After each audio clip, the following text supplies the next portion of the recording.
motion palpation technique with activator. This is kind of, there is a tool called the Pro Adjuster, and it's a computerized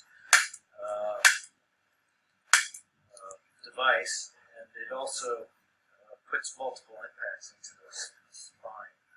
So instead of, some people really don't like the hands-on adjusting, so especially with geriatrics, they can't really take too much.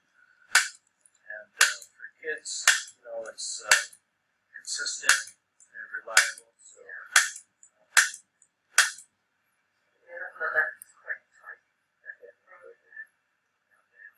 So basically, I'm palpating left and right and motioning vertebra like this.